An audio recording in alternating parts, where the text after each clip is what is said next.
अस्सलाम वालेकुम। तस्लीम्स खजाना में आप सभी का इस्तकबाल है। आज हम बनाने जा रहे हैं स्ट्रीट स्टाइल वेज मोमोज, बढ़िया और सॉफ्ट, वो भी लाल चटनी के साथ। तो चलिए बनाना शुरू करते हैं। मोमोज बनाने के लिए सबसे पहले हम आटा लगा कर रखेंगे। इसके लिए हमने मैदा 250 ग्राम लिया है और कप से मेजर करें तो यह 2 कप है। मैदे को गूंथने के लिए हमने 150 ml पानी लिया है और कप से मेजर करें तो यह पौना कप है। थोड़ा थोड़ा पानी डालकर हम इसे गूँथेंगे। हमें इसे ना तो ज़्यादा सख्त गूँथना है और ना ज़्यादा टाइट गूँथना है। रोटी के आटे जैसा ही हमें इसे गूँथना है। आटे को हमने गूँथ लिया है। अब हम इसे रेस्ट के लिए छोड़ देते हैं। अब हम मोमोज में डालने वाली वेजिटेबल्स की तैयारी कर लेते हैं। मोमोज में जो हम सब्जियां डालेंगे वो ये है। 2 बड़े प्याज, ग्राम में देखे जाए तो 200 ग्राम है। 1 छोटी गाजर 60 ग्राम, मुट्ठी भर के हरा धनिया जो कि 10-12 ग्राम है और 1 मीडियम साइज़ की पत्ता गोभी 400 ग्राम है। 1 इंच अदरक का टुकड़ा 5 ग्राम है। सभी सब्जियों को हम मोटा मोटा कट कर लेंगे और चॉपर में चॉप कर लेंगे। पत्ता गोभी को हमने मोटा मोटा कट कर लिया है। अब हम इसे चॉप कर लेंगे। यदि आपके पास चॉपर नहीं है तो आप पत्ता गोभी को ग्रेटर से ग्रेट भी कर सकते हैं या फिर चाकू से बारीक बारीक काट भी सकते हैं। गोभी को हमने चॉप कर लिया है। अब हम इसे किसी दूसरे बर्तन में निकाल देंगे। प्याज और हरा धनिया को भी हमने मोटा मोटा कट कर लिया है, इन्हें भी हम चॉप कर लेंगे। प्याज और हरा धनिया को हमने चॉप कर लिया है, इन्हें भी हम इसी बर्तन में निकाल लेंगे। गाजर को हम चॉप नहीं करेंगे, इसे हम ग्रेटर से ग्रेट करेंगे। गाजर को हमने ग्रेट कर लिया है, इसे भी हम इसमें डाल देंगे। अदरक को भी हम काट लेंगे और चॉपर में चॉप कर लेंगे। अदरक को भी हम इसी में डाल देंगे। अब हम इन सब्जियों में 3 टीस्पून नमक डालेंगे। चाइनीज नमक 2 टीस्पून डालेंगे। घी 1 टीस्पून डालेंगे। इन सभी को हम अच्छे से मिक्स कर लेंगे। सभी चीज़ों को हमने अच्छे से मिक्स कर लिया है। आपको इस बात का ध्यान रखना है कि आटे में हम नमक नहीं डालते हैं तो सब्जियों में नमक तीखा होना चाहिए। बाद में जब हम आटे में सब्जियों की स्टफिंग करते हैं तो नमक बैलेंस हो जाता है। अब हम इन सब्जियों को किसी चालनी में डाल देंगे। हमें इन सब्जियों को निचोड़ना नहीं है क्योंकि निचोड़ने से इनका मॉइस्चर ख़त्म हो जाएगा, जिससे कि हमारे मोमोज अच्छे नहीं बनते हैं। सब्जियों में हमने नमक डाल रखा है। सब नमक डालने से सब्जियां पानी छोड़ेंगी, इसलिए हम चालनी के नीचे एक बर्तन रख देंगे जिससे कि वो पानी उस बर्तन में गिरता रहेगा। हमारा आटा भी सेट हो चुका है, इसे हम 2-3 मिनट और मसल लेंगे। ये देखिए आप, हमारा आटा ना तो ज़्यादा सॉफ्ट है और ना ज़्यादा टाइट है। अब हम सूखे मैदे में लगाकर छोटी छोटी लोइयाँ बनाएंगे। हमने लोइयाँ बनाकर तैयार कर ली है। 1 लोई 10 ग्राम की है। अब हम इन्हें बेल लेंगे। हम 1 लोई लेंगे, इसे सूखे मैदे में लगाएंगे और इसे बेल लेंगे। हमें इसे ना तो ज़्यादा मोटा बेलना है और ना ज़्यादा पतला बेलना है।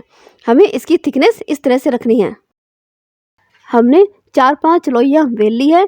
इसमें से एक हम लेंगे, इसमें हम वेजिटेबल्स डालेंगे और उतनी ही वेजिटेबल्स डालेंगे जितनी इसमें आएगी। अब हम इसमें प्लेट्स डालेंगे। इस तरह से हमें प्लेट्स डालनी है। उसके बाद हमें इस हिस्से को अच्छे से हमें चिपका देना है। देखिए, इस तरह से हमारा एक मोमोज बनकर तैयार हो गया है। आप इस तरह से भी मोमोज बना सकते हैं। प्लेटें भी डालिए और साथ साथ चिपकाते भी जाइए। आपको जिस तरह इजी लगे आप उसी तरह से मोमोज बना सकते हैं। आपको इस बात का ध्यान रखना है कि 4-5 लोई बेलने के बाद मोमोज बनाने शुरू कर देने हैं, क्योंकि लोइयाँ बेलने के बाद सूख जाती है और मोमोज सही बनते नहीं हैं। हमने सभी मोमोज बनाकर तैयार कर लिए हैं। मोमोज को किसी प्लेट में रखने से पहले थोड़ा मैदा छिड़क देंगे ताकि मोमोज प्लेट के चिपके ना। मोमोज बनाने का बर्तन सभी के घरों में अवेलेबल नहीं रहता है, इसलिए हम घर के चालने में ही मोमोज स्टीम करेंगे। मोमोज रखने से पहले चालने में हम थोड़ा घी लगा देंगे ताकि मोमोज चालने में चिपके ना।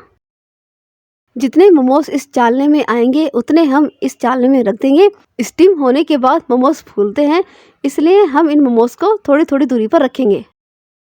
साइड में हमने पानी गर्म होने के लिए रख दिया था। पानी हमारा उबल चुका है। पतीले में पानी हमें आधे पतीले से कम लेना है। अब हम इस पर मोमोज वाला चालना रख देंगे। इन्हें हम आधे घंटे के लिए स्टीम करेंगे। फ्लेम को मीडियम रखेंगे। जब तक हमारे मोमोज तैयार हो रहे हैं तब तक हम मोमोज के साथ खाई जाने वाली चटनी की तैयारी कर लेते हैं और किसी प्लेट से इन्हें ढक देंगे। चटनी बनाने के लिए हमने लिए हैं 2 बड़े टमाटर जो कि 180 ग्राम है, सूखी लाल मिर्ची ली है 4 जो कि 2 ग्राम है, लहसुन 1 टेबल स्पून लिया है 6 ग्राम है, और 1 इंच अदरक का टुकड़ा लिया है 5 ग्राम का, और 5 कश्मीरी लाल मिर्च लिए है जो कि 8 ग्राम है। मोमोज की चटनी बनाने के लिए हमने फ्राई पैन लिया है। फ्राई पैन में हम 2 टेबल स्पून तेल डालेंगे और तेल को हम गर्म होने देंगे। गरम तेल में हम इन सभी चीज़ों को डाल देंगे। टमाटर को हमने 4 पार्ट्स में कट कर लिया था। फ्लेम को मीडियम कर देंगे और 2-3 मिनट तक हम चमचे से इन्हें चलाते रहेंगे। अब हम इसमें आधा कप पानी डालेंगे।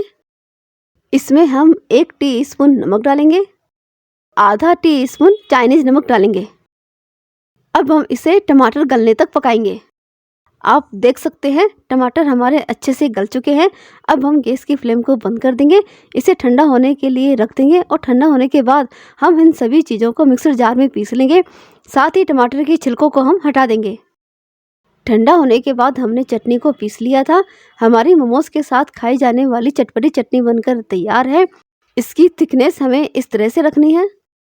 हमारे मोमोज को पकते हुए आधा घंटा हो चुका है। अब हम एक मोमोज निकाल कर चेक करेंगे।